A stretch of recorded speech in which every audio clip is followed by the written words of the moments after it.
Well, my guest today is Allison Vitsky Sallmon, and Allison is the founder and president of Dive Into the Pink, as well as a prolific underwater photographer.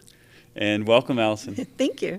Yeah, could you tell us a little bit about your underwater photography career for starters? Like, how did you get into that? Oh, that's a story. Okay, so I started diving in, I guess, the early 90s, which seems like a long time to me. Same. But it's not that long once you go out and start talking to people. But and I just liked to dive. Mm-hmm. I just liked to dive. I never thought about having a camera. I never thought about taking pictures. It never occurred to me.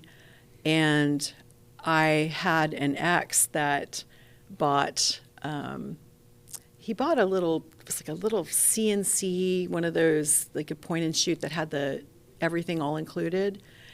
And we went on a trip, and he didn't do a dive. I think there was a dive he didn't do. And I swiped his camera, and the rest is history. I think I came back, and 6 or 7 months later, I bought a used full DSLR package that I had no idea how to use, and started obsessively looking at Wet Pixel, which was a very popular dive forum at the Underwater Photography Forum at the time, and reading Fathoms magazine, and that's it. Amazing. Yeah. Had you done much terrestrial photography? None. Before? None. And I'm still not really a topside photographer. So simply underwater. Yes. Fantastic. Yeah. So where were you living at the time, or where were you diving at the time? It was initially in outside of Boston, Mm-hmm. and then I moved shortly thereafter to San Diego, and San Diego is where I lived when I got my first DSLR. So. And have you been in California ever since? Yes. Okay, Yes. cool. But you're originally from Florida, right? That's right. Okay, but did you do much diving in Florida? Yeah. Yes, so I was certified in Florida. I got certified actually in Ginny Springs, and it was a gift from I say it was a gift. It wasn't, I don't think it was intended to be a gift, but it wound up being a big one. My mom and dad were taking our family, all of my siblings and I, to Cozumel one year, and I had just graduated from college, from undergrad, and my mom said, hey, I need some dive buddies. Will you guys get certified? I'll pay for it. And so, okay. I took my certification class. This is probably the point where I should tell you that when I went to do my first open water dive, I sat at the top of the drop line and I cried because I was so afraid to get underwater. And then I got underwater. I never wanted to come back up. So I did that class. And by the time we went to Cozumel, I think it was 7 months later, I had taken advanced open water and rescue courses, done over 100 dives, and was just starting to look into cavern diving courses. Right so, on. Yeah. So you got into diving very precipitously, very quickly. I loved it. Yes. Yeah. And similar. So it was a few years later then when you started shooting underwater? Or? It was quite a few years later. It was, it was probably, that was the 1992 probably. And I think I started shooting in about 2006 or something, 2007. I think you'd been a diver for quite some time. Yeah, I was a warm water diver for a very long time, and then transitioned. Yeah. So. Yeah. So tell us about that transition to cold water. Like, how was it? It was kind of it gets into a little bit of the cancer story as well. I had was never, it's sort of like the underwater photography. I was never that interested in it. I never thought about it. I lived in Florida for a while. I had to do some training for my job in Illinois, so I was there for a few years. And that was just, unless you went somewhere else or dove in a lake, you weren't diving. And then I moved to Boston, and I went through some of the things I think we'll probably talk about with the cancer. And I just remember I finished going through some of that, and I was on the coast looking out at the water and just thinking, there's an ocean here, and you can get gear to do this, right. And I don't want to just dive twice a year. Sure. It'd be a shame not to go swim around in it. I just remember, I think maybe it's just I always think that maybe it's just me, or maybe there are other women that feel the same way. But for me, it was just like, it always seemed like so much gear. Mm-hmm. It's so much to put on. And I just remember the first time I put on a dry suit, it was a cruddy rental that I had gotten from my instructor, and I put it on and I was just like, this is the most ridiculous thing I've ever had on my body. And then I got in the water, and it was the day after Thanksgiving. It was cold. It was cold in the water. It was cold topside, mm-hmm. and we're walking over the rocks to get into the water. And I just remember I got in, and my face was cold, but nothing else was cold. And I was just like, this is amazing. Like, I could totally do this. So once I got over that initial hump of the gear, yeah. And now, honestly, I'm not going to say I like cold water diving better, but I like it equally as much. Mm-hmm. And there are places that are cold water diving places, California obviously being one, that if I had to dive one place or 5 places the rest of my life, they would be on the list. Mm-hmm. So for any warm water divers who haven't dabbled in cold water, like, can you give us a short sales pitch about why do you love it? What are some of your favorite things to see?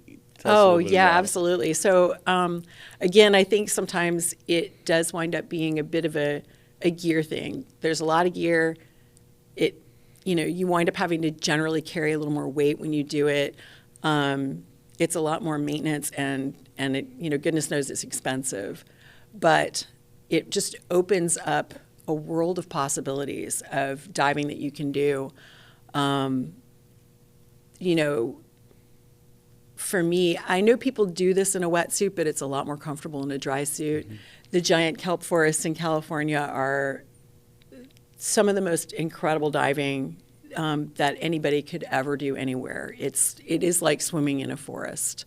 And on a good day when the sun is shining, the visibility is good, there is nothing in the world that's like it. So that's obviously top on my list. I also have had really great cold water experiences in the Northwest, Pacific Northwest. Puget Sound has some incredible dives. Being able to encounter things like a wolf eels or giant Pacific octopus. There's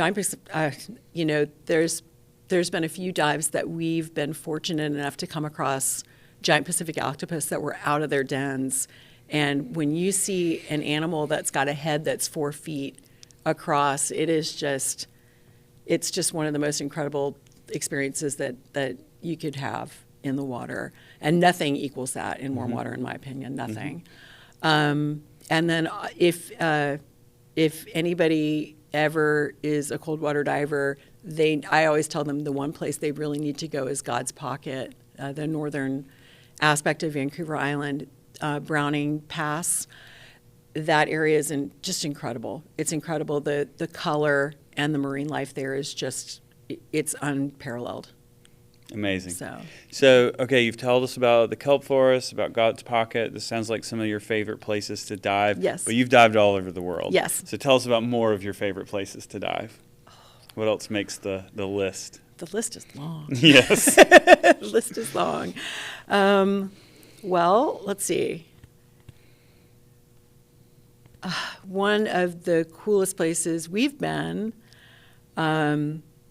was Fish Rock Cave in Australia. That is, it's in New South Wales. It's several hours from Brisbane. It's kind of like, in between Brisbane and Sydney. And that is an incredible dive site. My husband and I were there. We stayed there for, I think, 5 or 6 days and dove every single day. The same dive site, 3 dives a day, and none of them were ever the same. It's just an incredible dive site. So you get these wobbegongs on the rocks, and you'll get these giant schools of fish circling over them. And then if you go a little deeper and the water's cooler, you get the sand tiger sharks as well. I think they call them, I can't remember what they call bronze them. whalers? No, that's they're different. it's like Sand tiger sharks. Okay. It's very similar to the ones in North Carolina. So they're kind of we had a nickname for them, zombie sharks, because Yes. they're very Just slow. cows. They just, yeah. With snaggle teeth. Yeah. They look fearsome, but they're basically just like out. Yeah. That's an incredible dive site. Jellyfish, we saw huge turtles there, nudibranchs. For warmer water, I think one of the most incredible places I've been is Triton Bay, Indonesia, which is it's Papua, but it's a little farther south than the typical Raja Ampat like live aboard trip, and that was we did that by land, and I just remember every dive we came up and we said, wow, it was just unbelievable. We're excited because we're going back again next year. And then I also have to give a shout out to Lembe Strait and neighboring Banca Island. Lembe, just how do you beat that?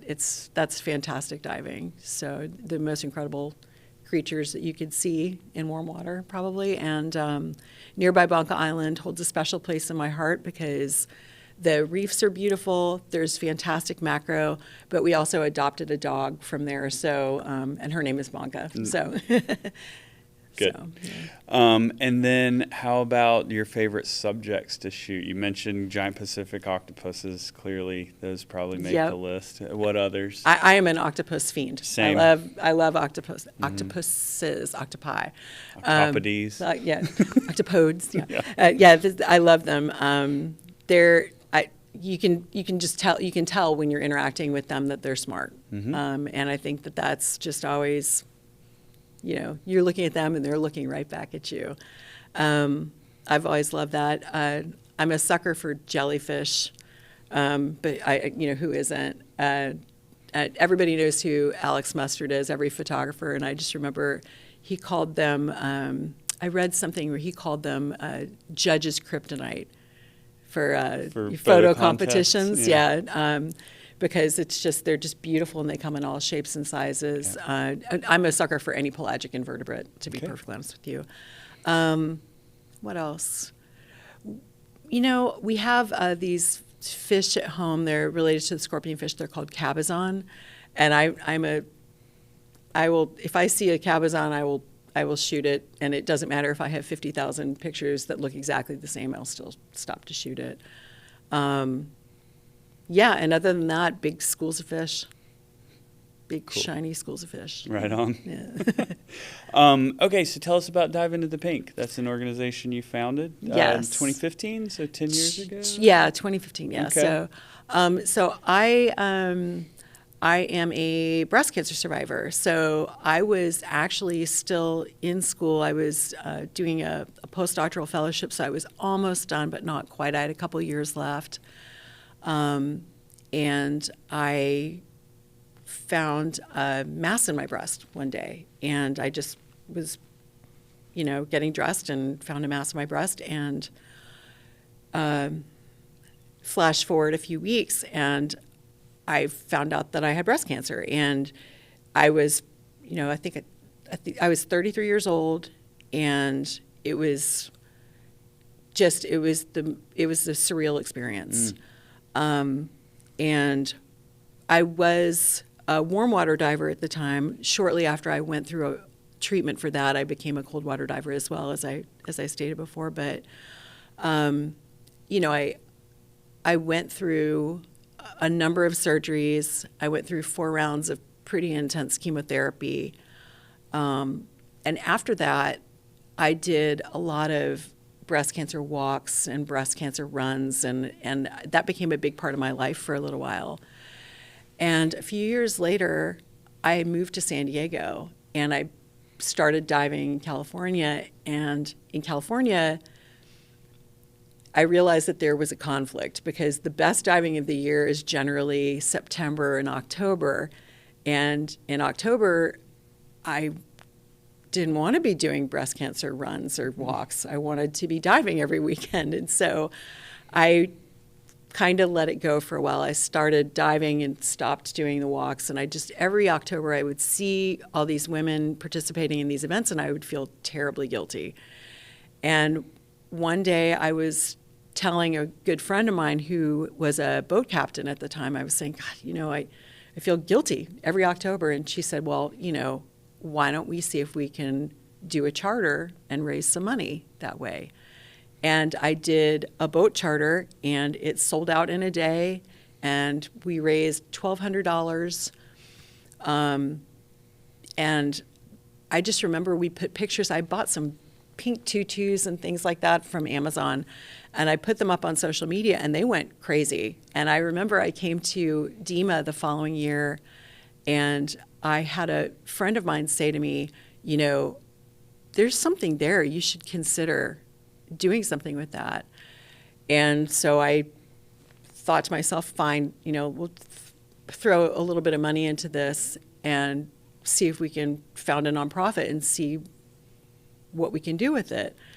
And I had no idea to be clear about it, I still really don't have any idea what I'm doing. I just am kind of winging it, which maybe that helps, maybe it doesn't. We did a couple of boat charters.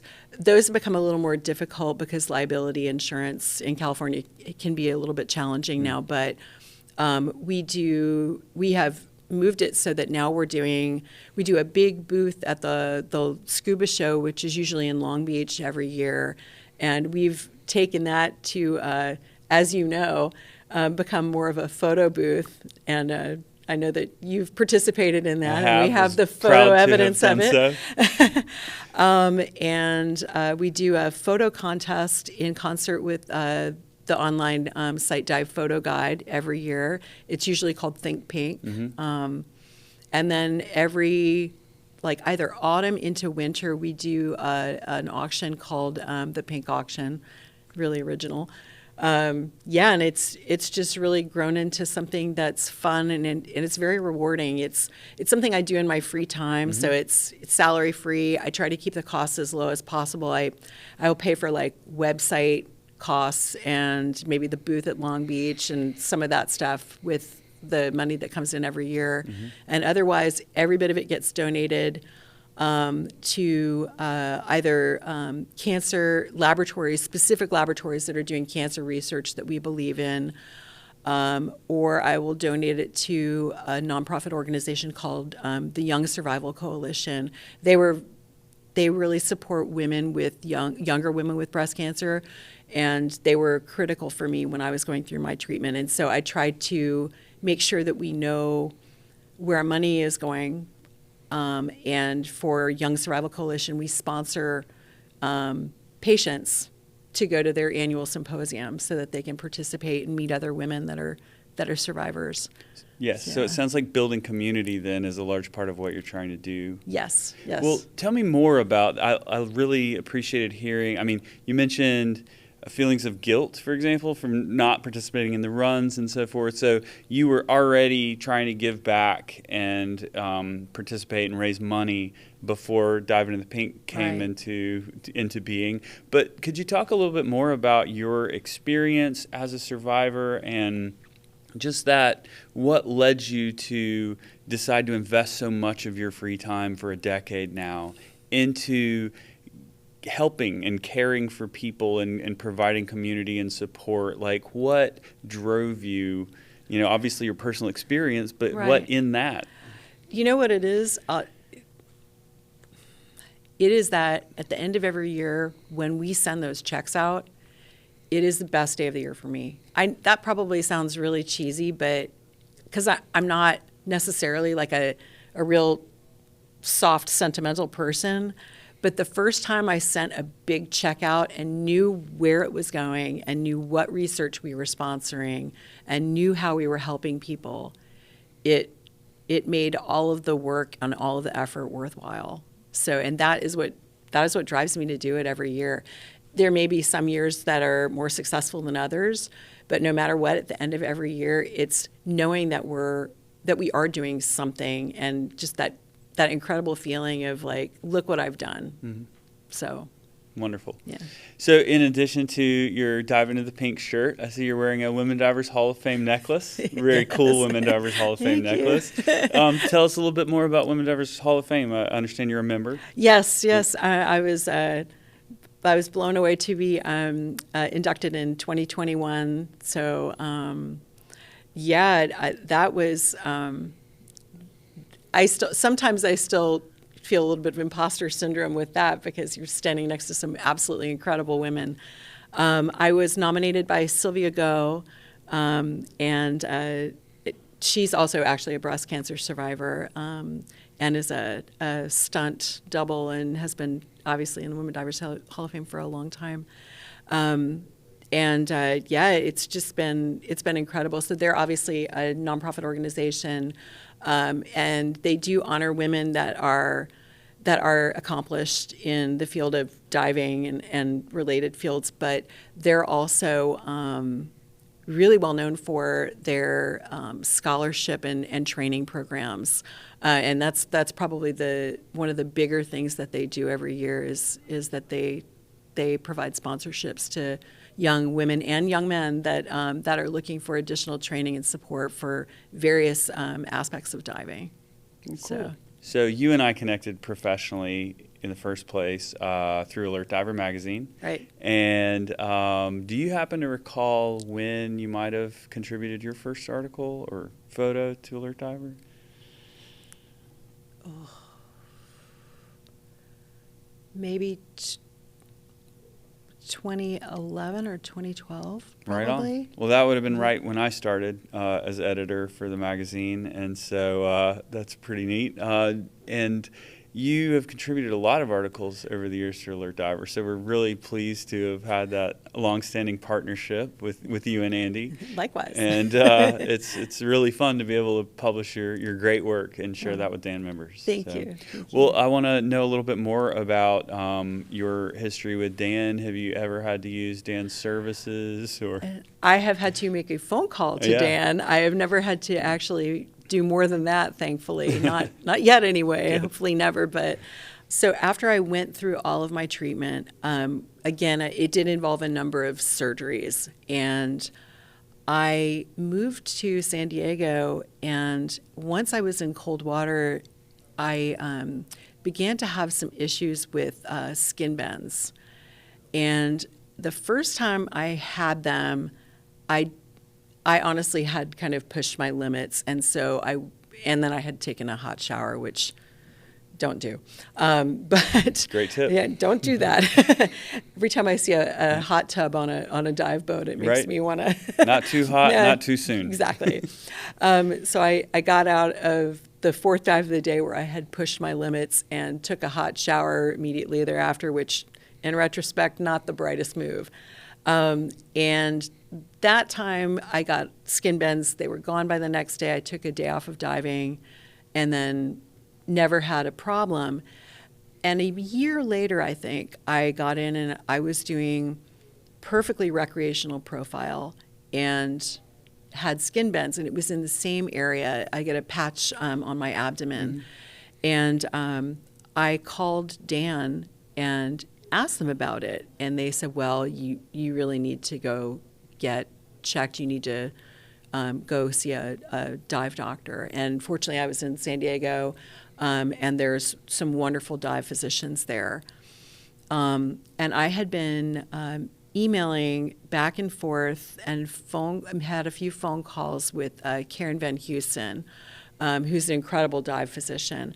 And I just remember she had told me, I told her my whole history, and I had done a lot of crazy, ill-advised dive profiles when I was in my 20s and early 30s before I ever had any of the surgeries. And she just said, it doesn't really make sense. And I wonder if some of this has more to do with some of the surgeries that you've had, and maybe, altered drainage as a result, altered, lymphatic drainage as a result of that.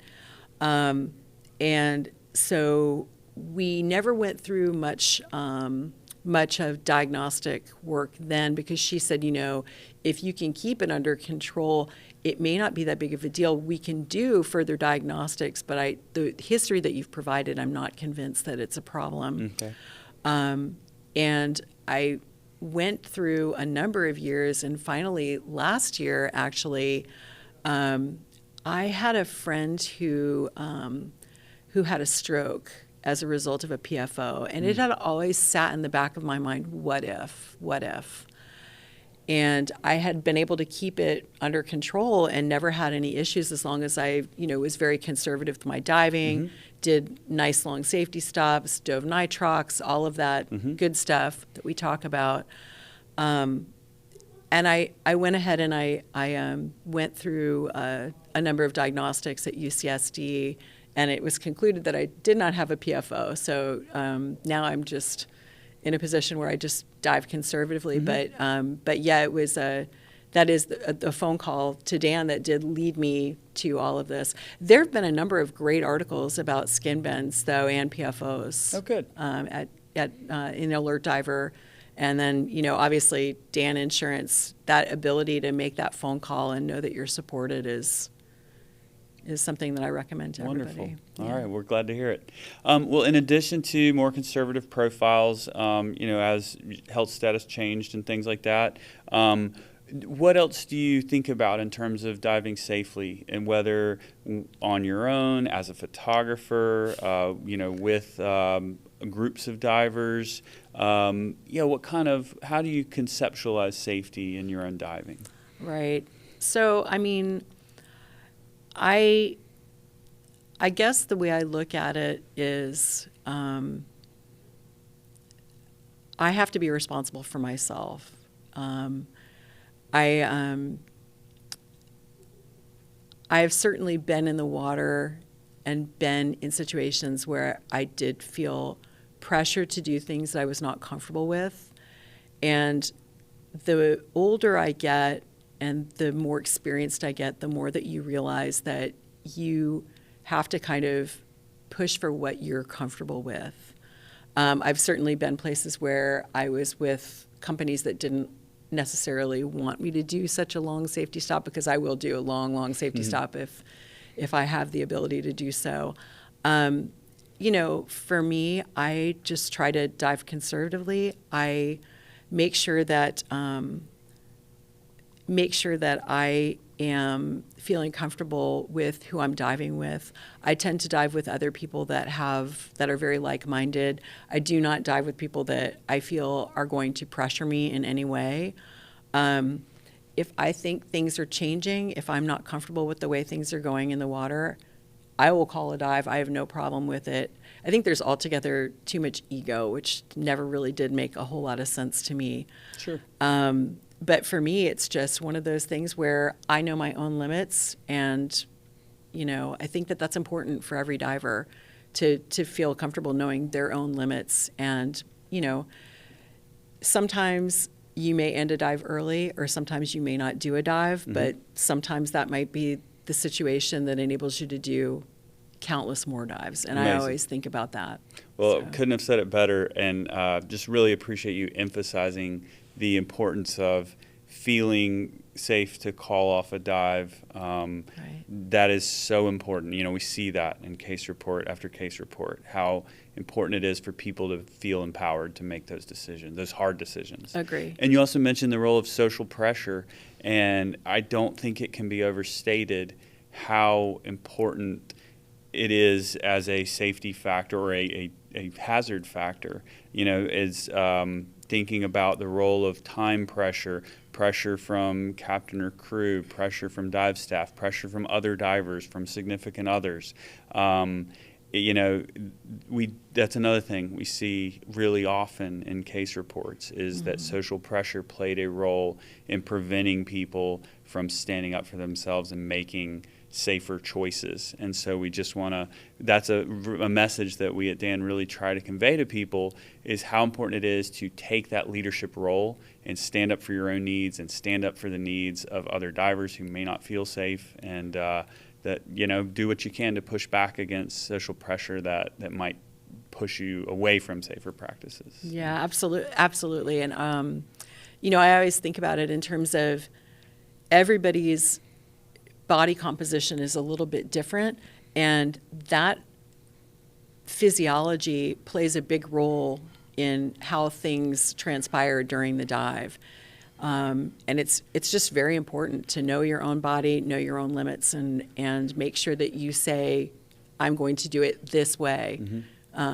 I have no problem doing that. I think it was, again, the older I get, the easier it gets, because now I'm just like, of course, I'm old enough now that I could be like, look, whippersnapper, I'm not going to do your 2-minute safety stop. No, I will not do an optional safety stop. I will be doing a 5 to 7 minute safety stop. But I think it's important for newer divers to recognize that is their responsibility. So cool.